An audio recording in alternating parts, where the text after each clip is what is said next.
Funky slide guitar music that comes out every Monday through Friday live at 5 in the UFB Network. YouTube, check us out, subscribe, type in IE Newswire on Rumble, Roy Blecker. You'll see my nice, smiling, shining face. Can get all our archives and all that other great stuff. Lots of fun stuff today coming on. Of course, the lead story of the day is going to be Donald J. California congressman says Armageddon oil crisis is crippling the state. We'll see what happens with that.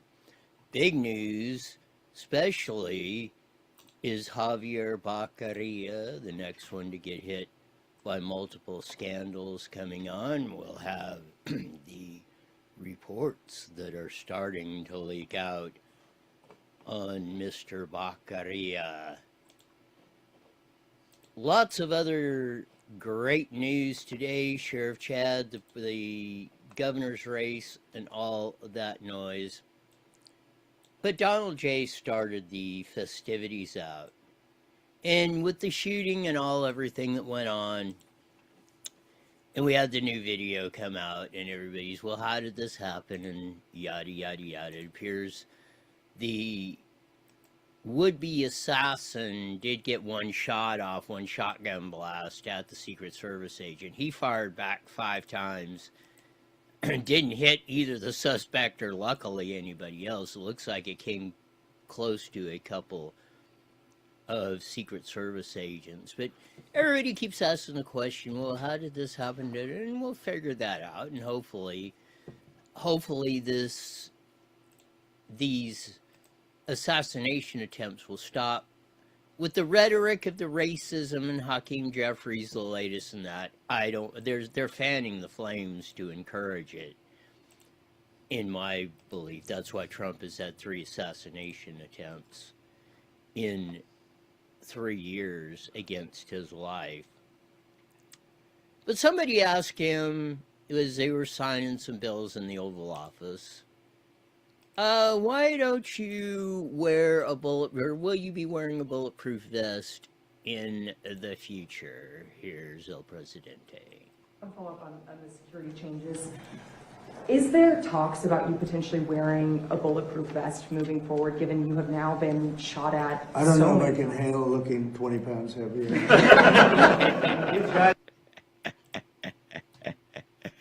Oh, man, you gotta love this guy. I don't know if we've had a guy with an off-the-cuff sense of humor. Reagan was a good humorist, too. I think, and he was a good off-the-cuff humor guy as it was, but I don't know. Donald J. gives him a run for his money. If not, he might even be better than Reagan at the off-the-cuff humor. Here we go. These guys, they look so good. Some of these guys are physical specimens. Some of these guys are trouble. Get him away from me. I don't want to be near him. If you want to gain 20 to 25 pounds, get a vest. And frankly, the vest did an amazing job because it took a bullet close up. And the good thing about Trump is he said, I don't want to look like I'm afraid of these guys. Like he wanted to go back after the assassination attempt and finish the dinner that day. And everybody else had a cow. I don't think that we appreciate the toughness of Donald J. And, just let the chips fall out there. I'm not afraid. I'm going to go for it. And we'll see what happens. That's a very, very, very different outlook. I don't know we've had some tough cookies as president. But the Trumpster, man, if he ain't one, he's in the top 3. Get the national policy stuff out of the way before we get into more of the local and statewide issues. Peter Ducey asked him what his options were on the table in this whole Iran thing. Let's give her a whirl. You had the CENTCOM commander come in here yesterday. Was he briefing you on a different approach, options? What kind of options? How would it look Well, different? there are options. I mean, do we want to go and just blast the hell out of him and finish him forever, or do we want to try and make a deal? I mean, those are the options. Do you want to go blast the hell out of him? I'd and finish prefer him not. forever?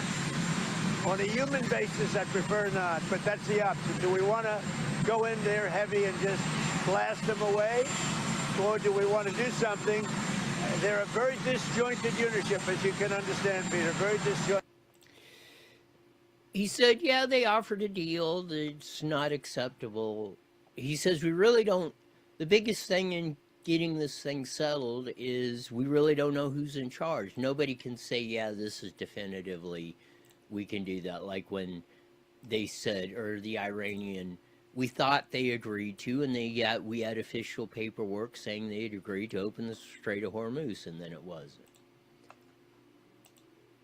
We'll delve into this, and we'll start getting into the state and local stuff here, and maybe a few fun things on this Faster Than You Friday.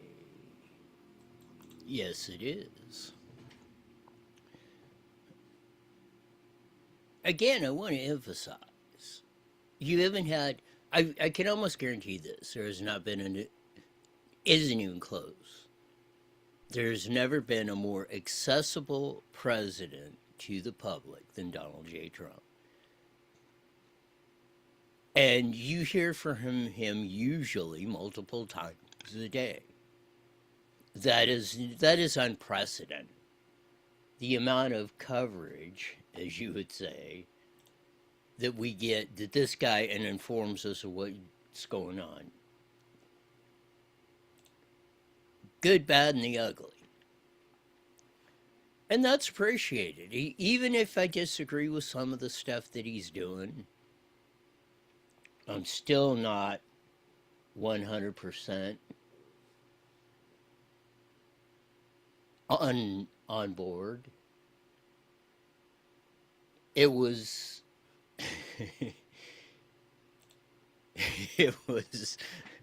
I'm reading a message coming in.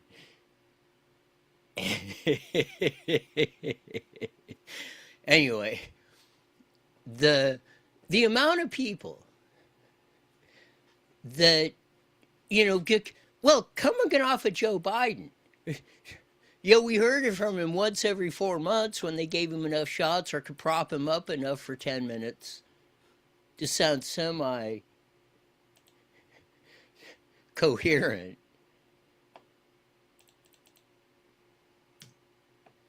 It's one for the ages. But again, win, lose, or draw, like Trump or not, you got to, there's no credible way you can say you can't have respect for a guy that just lays it all out on the line. And hopefully that will set the tone for politicians here in the future, like that broad that's up there in the California legislature that Nick Shirley got. I'm Nick Shirley. Well, I have no idea who you are. Okay, and I'll even give her that much. Then he says, I'm asking you about this, bill, the Stop Nick Shirley bill, that is AB 2641 or whatever it is. Well, I don't know nothing about that. Well, you're a freaking co-author of it.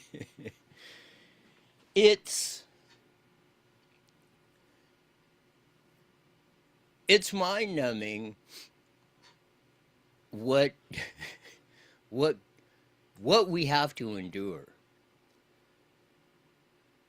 Want to pick up this one, Chris Rufo and Haley Strack, and we brought this to you before the failure, $500 million. Our 911 system, when you call up emergency, house on fire, somebody shooting at you, or something, domestic violence, somebody broke into my house, or, something, 911 emergency, having a heart attack. Seconds matter in those situations. That's what it's for. Like the DMV, and, those poor employees are under, 30-year-old antiquated. It'd be the equivalent to going to the library and pulling out the old file cards and looking for the books and stuff is about what they have to go through. So they've been trying to modernize the system. And grant you, California, the tech capital of the world, Silicon Valley, San Francisco, San Jose, some of the supposed to be brightest tech minds in the world working for companies and all that. So there should be no amount of talent. We got $349 billion in the state budget. They budgeted 450 or spent 400. No, they spent 450 million on a new 911 system, which is okay. That in of itself, I have no problem with. That's a legitimate use of paying taxes for. Chris Rufo and Haley Strack put out this on City Journal. California's antiquated 911 dispatch is on the verge of going dark. Gavin Newsom spent $450 million on a regional emergency system that flopped and was canceled. Meantime, the old system risks catastrophic failure.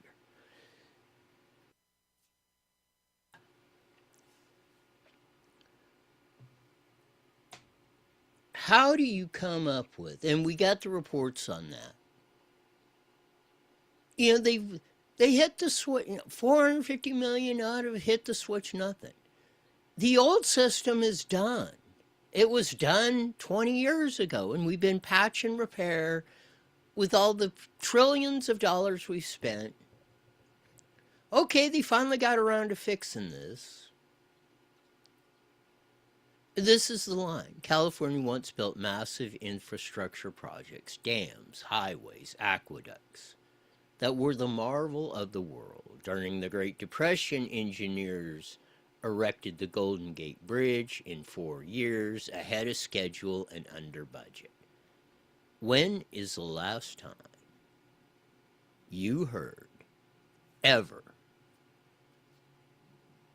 oh, we had this major project, 100, came in, we did it faster and for less money. Look at that stupid Animal Crossing that was projected to cost $90 million and take 2 years. It took 3 years and close to $120 million. And it's increasing the fire risk. But those days are over, as they write. Under Governor Gavin Newsom, California has been unable to complete and hardly able to begin a construction on high-speed rail system. Many other government projects are beset with delays, cost overruns, dreams that never materialize. Said it before. Pat Brown, Moonbeam's dad. He was governor. He was attorney general, too, before he was governor. In the early 50s, and then 58, he got elected 2 terms. Ronald Reagan, 66 to 74. They built the finest highway system in the frickin' world. In 16 years. Using only the gas tax. No bonds. No dipping into the general fund. No asking for this, that, and the other. No asking for tax increases. You just went out there and built it. Use the Hollywood Freeway. 40 years they bought all the homes right away. 40 years. They had to finally give up widening the Hollywood Freeway. Which we don't need that. It's only about a parking lot, just a little bit less than the 405 parking lot, or the I-10 parking lot, or the 110 parking lot. Then we had to finally wind up, we're trying to sell the dilapidated houses that the vagrants have all went in there and trashed and been sitting there for 40 years. because we're not going to widen the freeway. 40 freaking years! Though the bullet train has become the most famous symbol of dysfunction, Newsom has overseen even more important system failure, the overhaul of California's 911 system. This stuff is absolutely horrendous.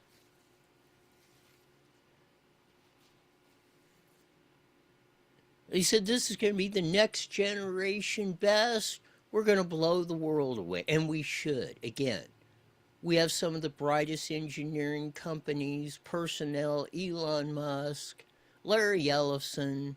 The list goes on.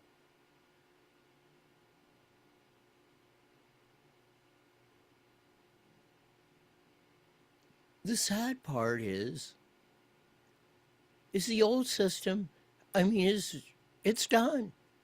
There's no more patching it. No, it's not because you didn't pay more taxes, you're going to dial 911 and the cops ain't going to call. Because you're going to dial 911 and it's going to go, like in the old days when you had regular telephones. And nobody's going to answer the phone because the system's dead. That we just spent almost $500 million frickin' dollars doing.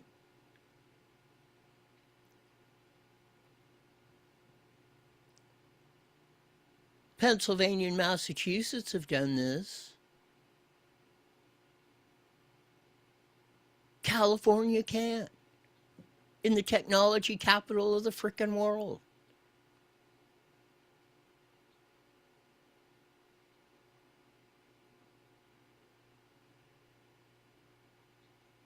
The list goes on. You should.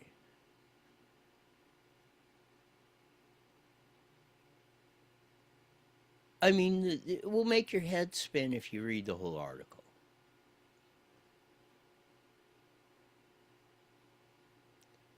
And we've been doing this for 6 years, 7 years. They started in 2019. They approved this in right as Newsom's in first governor of signature project again. $450 frickin' million, and it doesn't work. I mean, we're stuck with a 55-year-old frickin' system that's about ready to crash. So I don't want to hear no more about this old BS of, oh, you got to raise taxes because you call 911. There won't be a cop there. We got plenty of money for cops. We got plenty of money for that. If you call 911 and nobody answers, it's because they are 111% incompetent. Our congressman out here in the IE, Ken Calvert, GC, California Republican, goes scorched earth in Congress over oil Armageddon crippling California. Of course, we always hear the price of Trump. It's his fault. Which $1 a gallon is for the war, and we went over that here in a sec.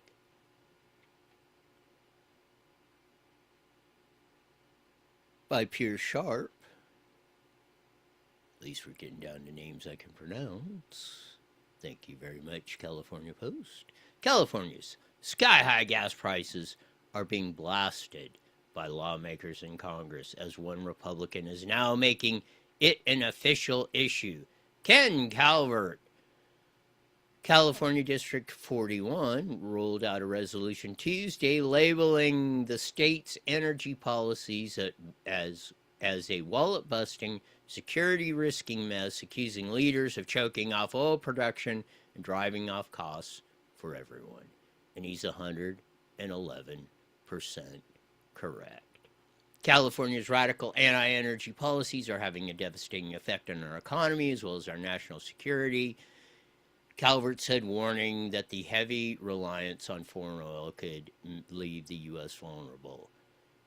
it's leaving California vulnerable in two ways. We should not be dependent. We could drill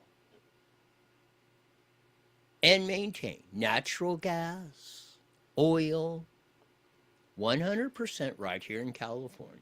We could refine it here and supply it every drop of gas, diesel, natural gas for heating, running generators, or anything else. Right here, no problem. That's one reason why they built a lot of military bases out here in California way back in the day. And that's why they had pipelines going from the refiners directly to the Air Force bases and military installations with gas, steel, and jet fuel, so there wouldn't be supply interruptions. Now we're completely destroying that. Not only are we hurting, this is a national security risk, like the military said. What's going to happen if we don't have... What happens if we don't have any fuel? We're not making it here. Now we're having to import oil or finish gas from our potential enemies? Do we have to explain why that is super stupid?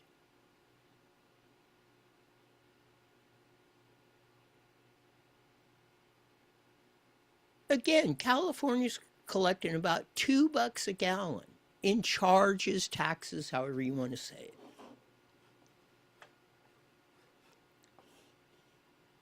And that's not going... When the Iran conflict goes away, that's not going to change unless we change our elected officials.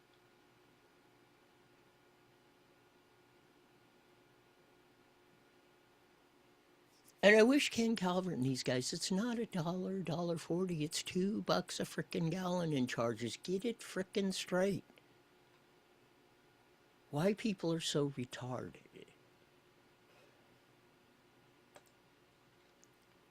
But but the good news is we got a chance to fix this. We'll get into that, the latest, Becerra, the latest darling. In that the Democrats are getting their hope. Well, as fast as Swalwell went up and down the charts, there's a good chance Javier Becerra may be on that same trajectory. We're going to cover that and much, much more as we rock and roll.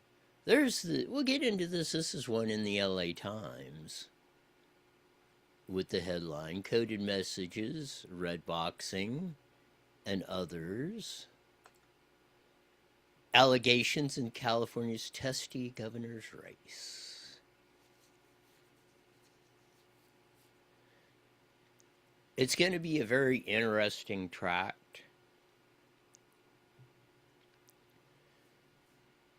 But we shall see. And again, we have, voting's going to start next week. And we're going to have the ability 30 seconds to get this thing straightened out, especially here in California. It's up to us to exercise our right, as we're wearing the Constitution shirt, to participate in our government and affect California in a positive way. Here we go, Roy. 10 seconds. As Sean said, we'll be joining them at PatriotSwitch.com. IE Newswire Daily is on the air. The following is a paid program. Views and claims expressed are those of the program producer and are not endorsed by this station. Opinions expressed are not necessarily those of radio station KMET, its management, employees, or affiliates.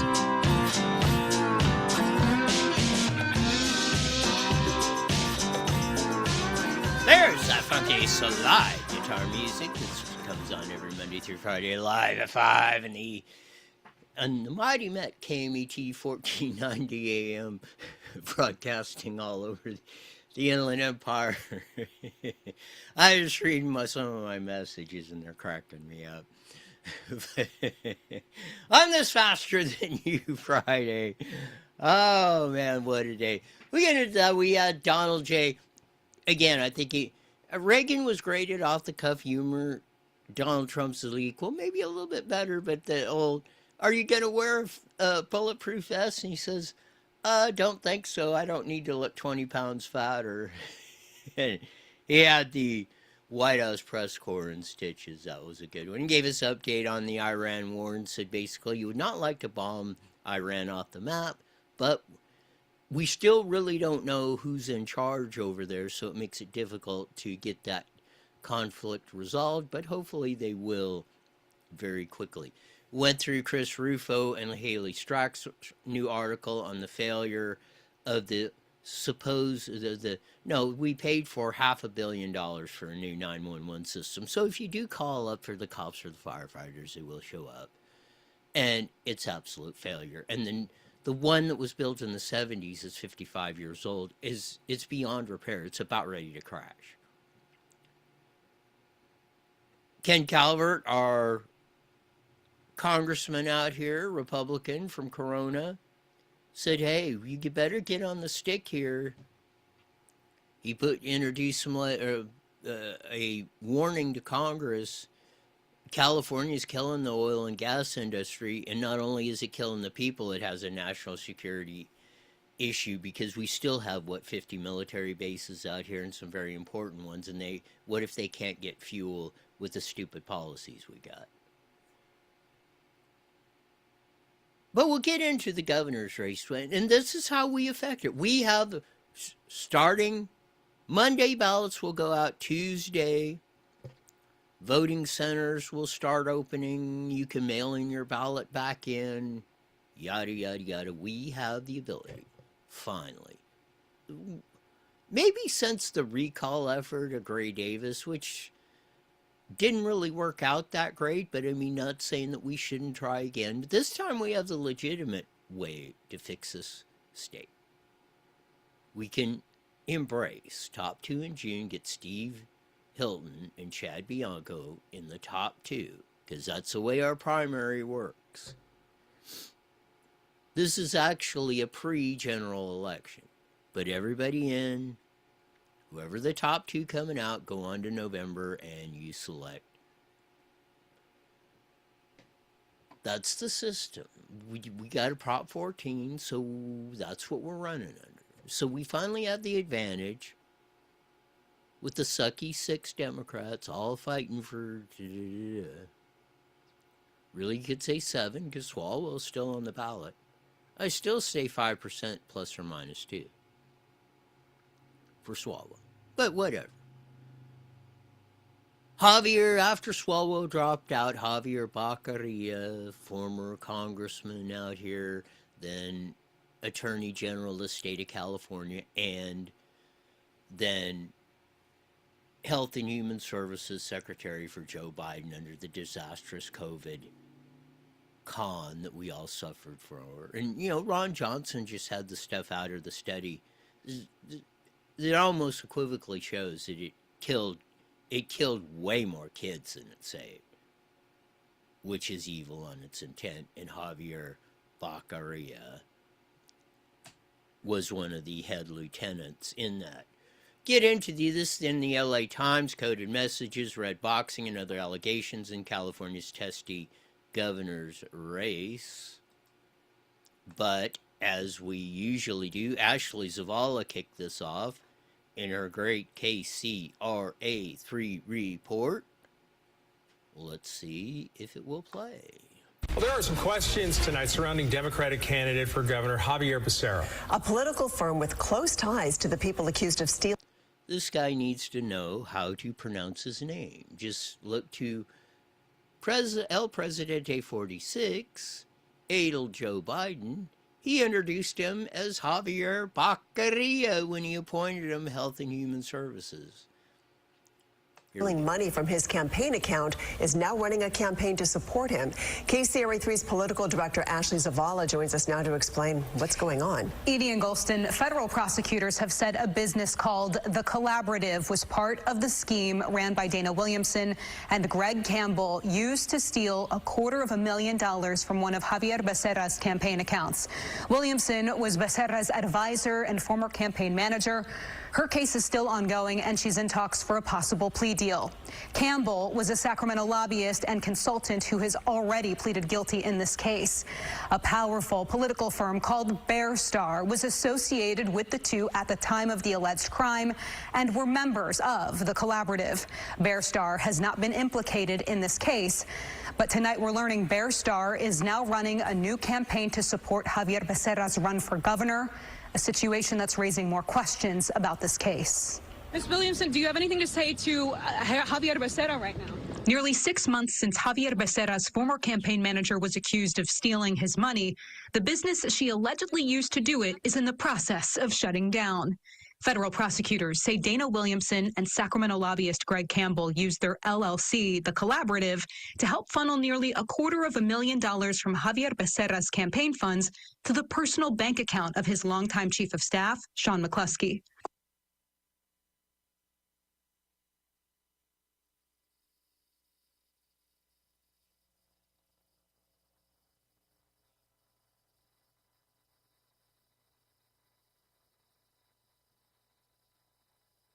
Here we go. I'll get my mic back on. So, Sean McCluskey, Chief of Staff of Javier Becerra, Gavin Newsom, Chief of Staff Dana the Hammer Williamson, and others were cooking up this scheme and allegedly bagging money from the accounts and all this other stuff. Javier Becerra is for one. And none of these cats knew nothing about it. Oh, we're purer than the wind-driven snow. I think McCluskey and the other dude have made plea deals. Dana the Hammer was rumored that she might be making a deal, but she might be backing up on that. More from the KCRA3 report with the great Ashley Zavala. Court records say McCluskey was taking a pay cut to follow Becerra from California to Washington, D.C. to work in the Biden administration. McCluskey pleaded guilty in the case. In my sit-down conversation with Becerra earlier this month, he said he was truly misled and thought he was paying for account management. That didn't raise any flags for you, those payments? So we were paying for management of a dormant account, making sure that no laws were violated. Because I was Secretary of Health and Human Services, a cabinet member, I had to distance myself from anything that looked political or campaign related. An attorney for the Collaborative's manager, Jim DeBoo, told us in a statement, quote, "The Collaborative is non-operative, inactive, and is in the process of being dissolved. It has no material assets, no business activities, no revenue, nor will it. The only item remaining for the final dissolution is to file a certificate of cancellation." $250,000 to manage a dormant account, a campaign that wasn't even going on. That was his campaign, I think, for Secretary of State, Attorney General, or whatever it was. Then he's appointed HHS Secretary. Why did you even have it going on anyway? Why didn't you just close it out? Because they want to keep the political power that, well, here's this big pile of money, it's alleged. McCluskey and Dana the Hammer and others said, oh, let's just pull $250,000 out of that. Javier Becerra had no idea. Oh, that, like everybody said, you didn't notice $250,000 going out on your re-election campaign, that you're not running for anything. It's supposed to be a dormant account and all the money's going on and you're unaware of that? In what insane world is that? Much less a sane world of that. Even 1/10 of 1% believable. Collaborative was an alliance of political consultants, including Bear Star Strategies. The homepage of the Collaborative's website featured this proverb: call one wolf, you invite the pack. Bear Star was not part of the pack of people indicted for the federal crimes, and a spokesman told KCRA3 on Thursday Bear Star has had no involvement, interest, or stake in the collaborative since 2022. But they were still listed on the website when Williamson was indicted in November. This week, Bear Star launched a new independent expenditure campaign to support Becerra in his bid for governor. We're asking experts if the optics of this are problematic. And the fact is that this Dana Williamson individual is part of Bear Stars and their collaborative. It should tell voters across the state that something stinks. Mike Trujillo is a Democratic strategist based in Los Angeles. With Bear Star running this IE, does it make Javier's claim that he's a victim in this harder to believe for the public? It should. And the answer is yes. It should remind people, though, that, this scandal is not completely resolved. Republican strategist Rob Stutzman used to lead the communications team for former Governor Arnold Schwarzenegger. There is this specter of these unknowns that swirl around Javier Becerra, whether he did anything wrong or not. He just can't escape it.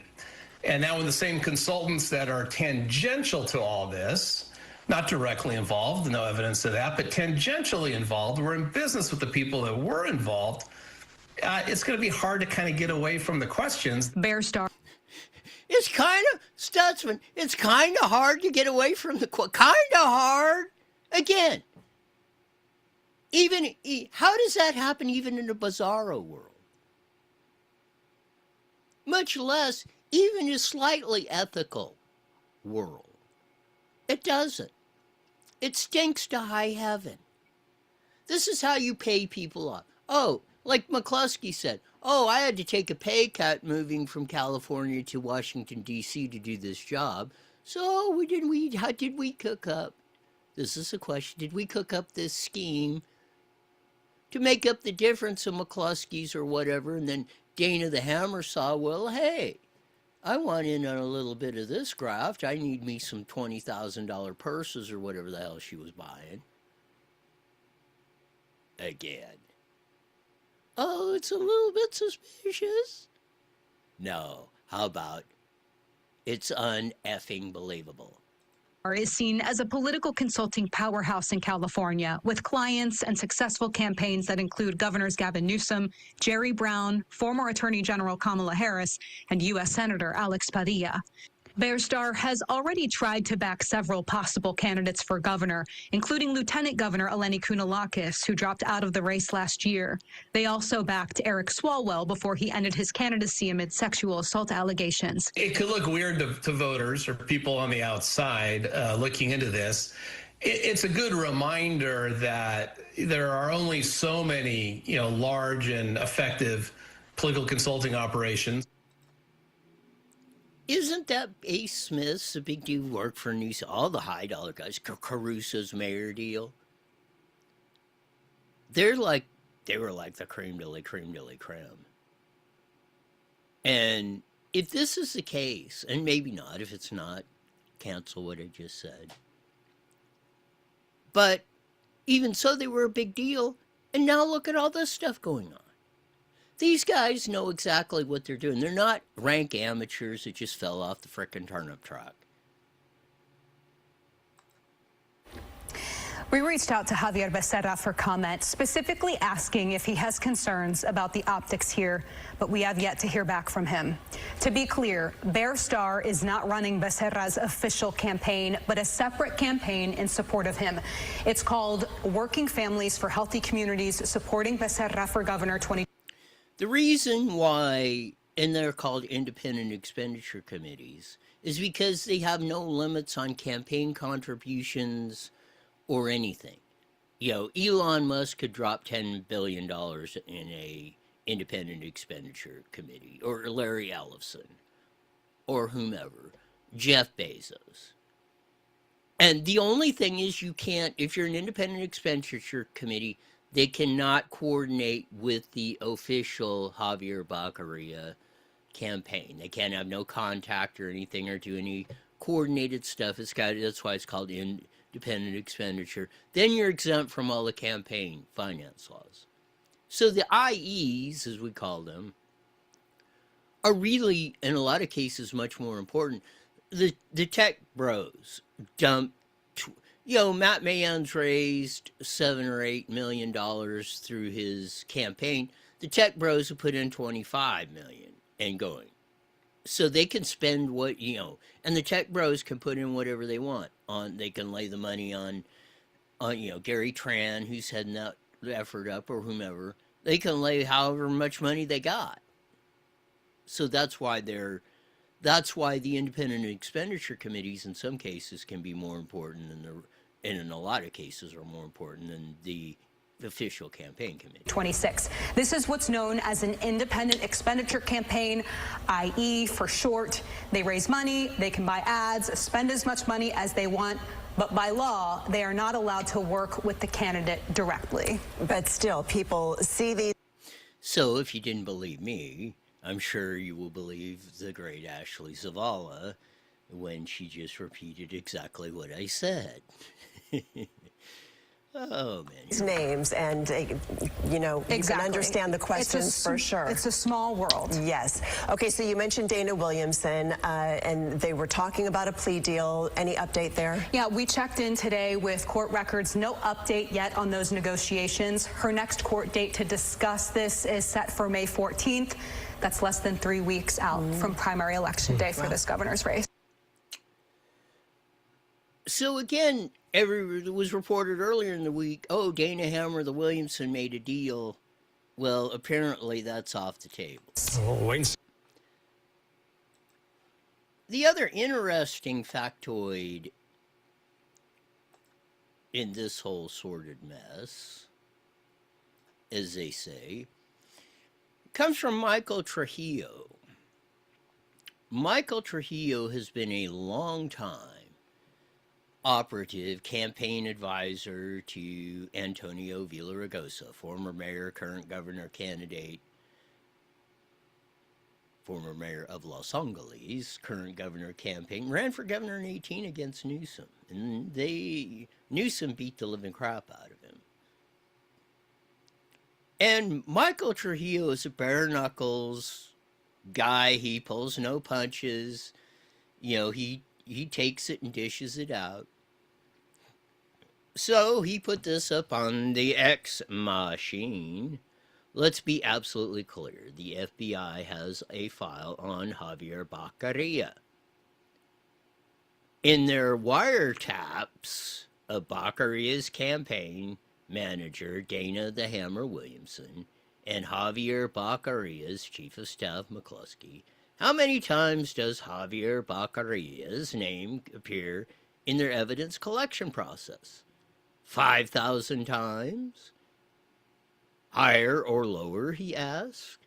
Only the Biden DOJ knows, since that's who launched the investigation on Javier Becerra's operation. Well, you know what?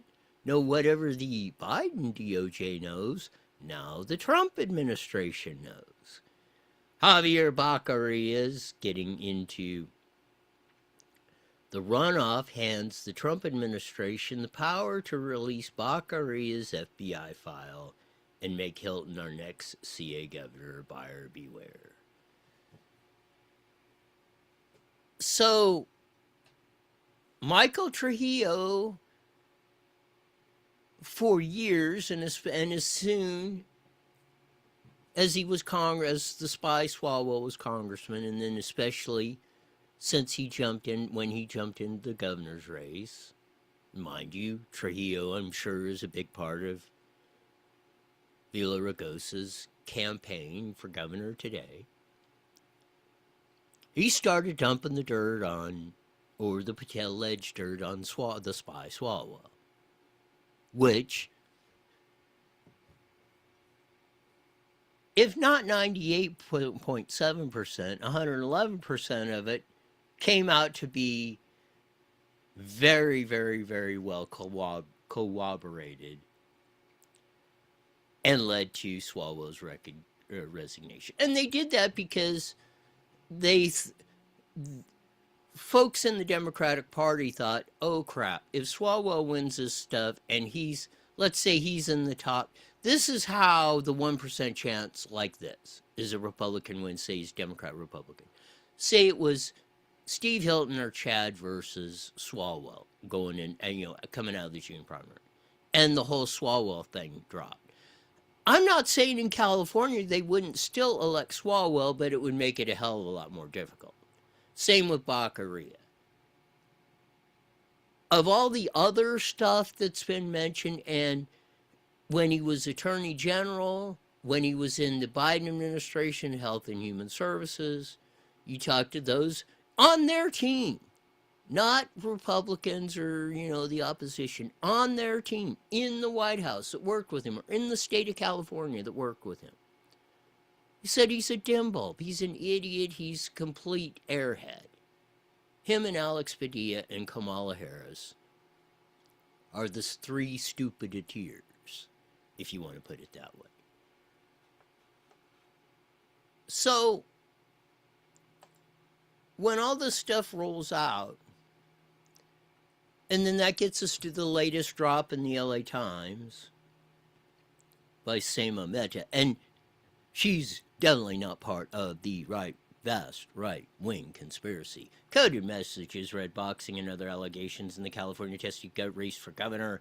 Democratic gubernatorial candidate Javier Becerra's campaign posted criticism of the billionaire rival Tom Steyer. They're doing that. They're going back and forth. But now the LA Times is reporting on this. Because you can imagine Tom Steyer has got enough money to start rolling this stuff out on Javier Becerra. You saw a little bit yesterday, or last Tuesday, in the candidates forum where Matt Mahon went after Becerra. So when the LA Times is now rolling on this story, the great Ashley Zavala in KCRA3, Michael Trujillo, remember this is how the Swalwell thing started.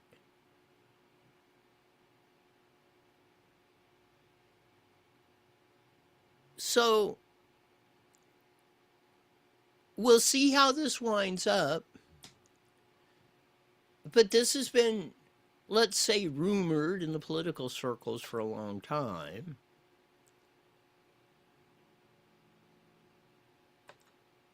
So we shall see where it winds up. Sheriff Chad was on Newsmax. Here we go. Joining me now is candidate for governor of California, Sheriff Chad Bianco. Chad, so good to have you on again, brother. Appreciate you. Now, after last night's debate, do you feel California's voters saw a clear choice between your vision and what Democrats have actually done to the state? I think so. This is the second debate in 2 weeks, and we've been monitoring very closely all of the stations that covered it and that had their polls on their station polls for their viewers. And it's been overwhelmingly positive for me. Like last night was in the 50s and 60% all across the board. So I think people are tired of politicians. They want something different. They're looking for leadership, integrity, honesty, something that politics has been void of for a very long time. You did become the next governor of California. What's the first issue that you'll tackle and the first policy that you'll change or implement to actually back it up? There's so many, but we have to eliminate the attack on oil. We have to be oil independent in California. We have to relieve all of the restrictions, the regulations on our oil industry and our building industry, bring the price of gas down, bring the... Again, Sheriff Chad, and Steve Hilton does too, very effective. Blame it on the Democrats, because that's where the blame goes with all that stuff, the 911 system failing. Despite record amounts of education failing, kids can't read, write, or do arithmetic. We're spending $27,000 for each student K through 12. That right there should disqualify anybody from the kook left Democratic Party that supported this stuff, and the teachers who helped destroy this state with Prop 98 starting in 88 and then Prop 111 in 1991.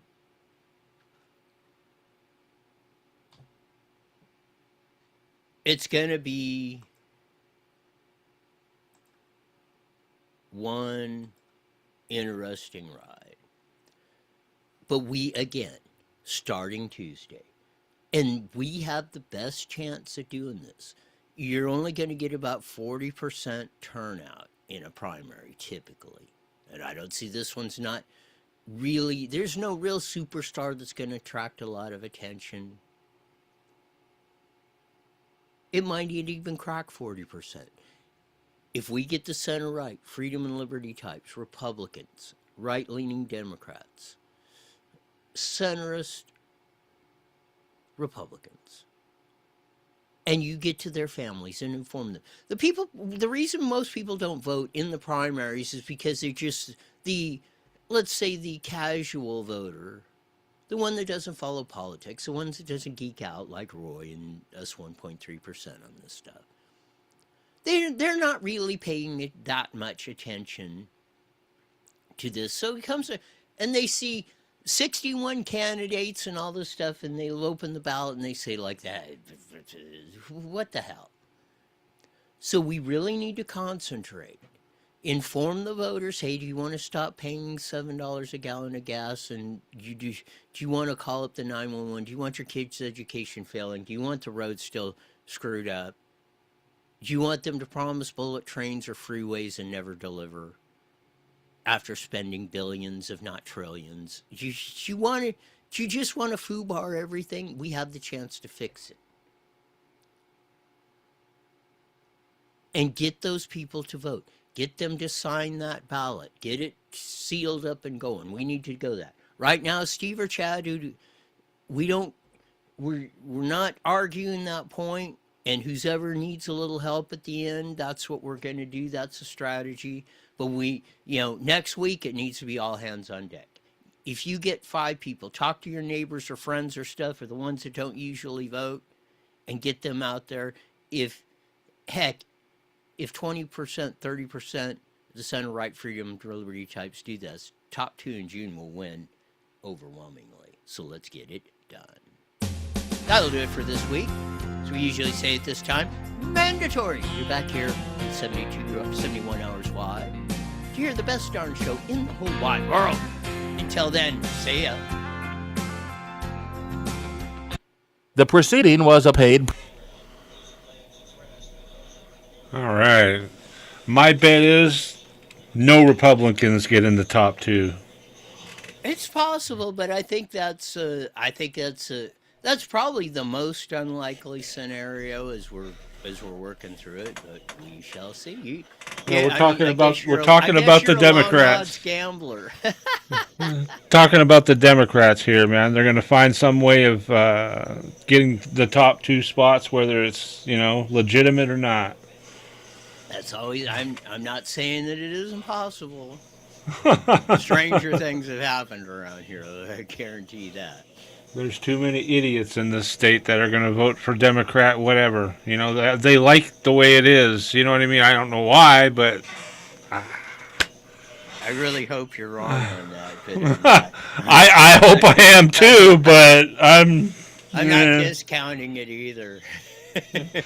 I'm not going to hold my breath. Yeah. All right, Roy, take it easy.